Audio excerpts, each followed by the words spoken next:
Well, that is an Aatrox, and that is still going to be locked in. Flamengo valuing the comfort on the champion, regardless of the Ruthless Predator, which could just spell death here. He goes for it, the flash in to try and guarantee, but Canyon presses his buttons in the wrong times. It doesn't even matter though. First blood goes down. To his Krugs, but otherwise his camps were all down. He was going to be spending time towards bot lane, which means that Showmaker can continue to play aggressive. That's the flash in. Halo Blades needs to be respected, but the seismic shove is going to land. Robo is going to come down and does get there first, but still Canyon trying to juke around. Goku gets on in there, and Showmaker, so much damage. The first kill does go over to Flamengo, but Robo is looking for another one. Noguri completely out of mana. What was he doing there? A double kill to Flamengo. Shrimp's on the board. And this is so important. Again, remember, Damwon chose to split the map, and Shrimp has now broken and ripped it back. Don't play with that, though. Yeah, Showmaker, a lot of damage, but didn't have... They are ahead in gold, though. Those couple of kills certainly were good news. We're going to find the Ruthless Predator,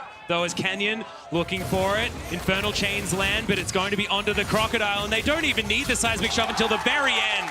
And another kill. There's Shrimp and Goku. This is frightening. We are going to get the flash forward. That's the Pop Blossom, and pop goes the Rise. All too easy for Flamengo as Showmaker, he wants it. It's a big cull to me because now he's focusing on the Rek'Sai. He'll get that kill, and now Goku has to run away. A 1-for-1 after the teleport.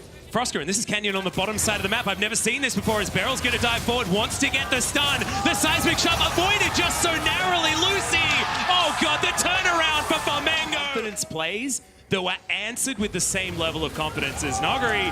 Caught in transition, the Hail of Blades certainly a problem. Sidestepping though, and that's a seismic shove you didn't want to get caught in. Beryl doesn't get the stun, but the fling back's there and the double kill comes down for Canyon. The RTT that has it, that can be a problem because he is such a powerhouse for this squad.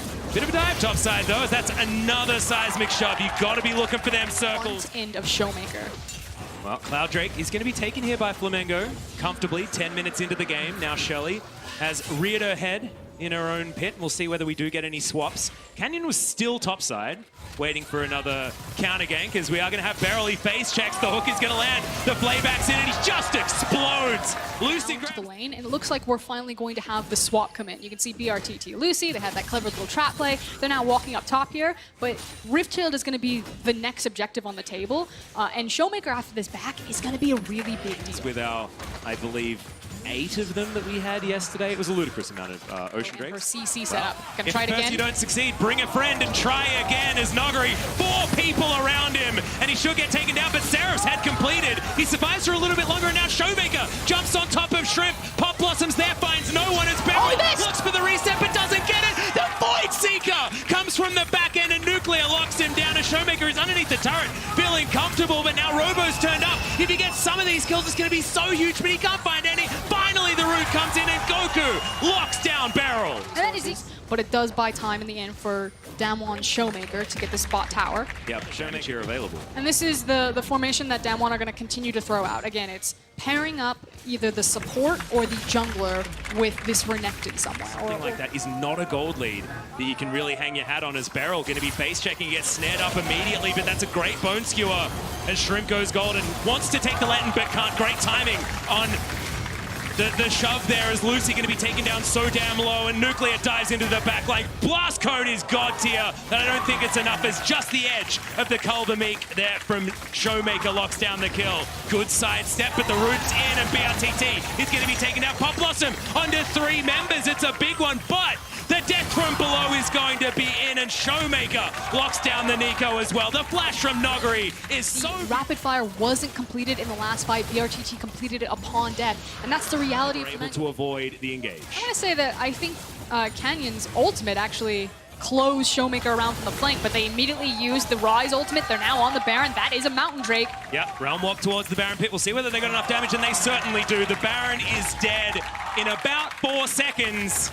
And Lucy now flashing to try and get a play, but misses the hook. It's a fight on a couple of fronts as Noguri's trying to get out of the way as the Seraph Shield is gigantic. The rest of the fight is going well though, as the Rek'Sai does eventually take down the Rise, but now the resets. The Pop Blossom comes forward, but it's under a Golden Canyon as Robo's down to about half. Shrimp is out of this fight, but Goku's landing the snares. Can he get it again? No, he can't. He's diced up by the Crocodile as Canyon out of mana, just driving by. Nuclear grabs that kill off the back end, and it's an ace out of nowhere. Because like you say, when you've just got the backlines fighting each other, just wasn't good enough. Speaking of not good enough, this is what happens. The damage trough that BRTT is in right now, that low damage number is purely based... That's top lane. And because, again, Renekton is so far ahead of the clock, BRTT doesn't need 3 items, he needs 4 items. Before he... You've got a Crocodile top lane, you've got a Kai'Sa mid lane, and the rest of them are hanging around the bottom side. Robo caught behind the wall, wants to Umbral dash in, but not going to be able to. Has to take a lantern in order to get out Showmaker. In the meantime, 1v1 against Goku, but is he going to be able to get held down? That's what this comp could theoretically do. The Colomik is gigantic. The rest of the team coming on over. It's a 1-for-1 so far, as the death from below did register. Lots of money as Noguri picks up yet another kill. But the towers are crumbling, and it's too little too late from Flamengo. There's 1 inhib, looks to be followed by 2 more. Damwon could look for the end here. Yeah, Lucy just dies as an afterthought. As Robo now snared up Noguri underneath turrets. He loves it here. That seems like his natural habitat. Getting towards the fountain, the pullback beautiful by Beryl, but Robo does have some of the damage still available. Gets one of them. It's just not enough. Flamengo on their fountain. Nuclear now playing gatekeeper as Nexus turrets are getting destroyed. There are 4 billion minions as they're on the fountain. Robo is taken down as the minions are taking up the damn fountain laser. As now Goku's going to fall. Nuclear's going to use his flash because he may as well. And finally, the Nexus gets its due. Damwon 2-0 on their first day.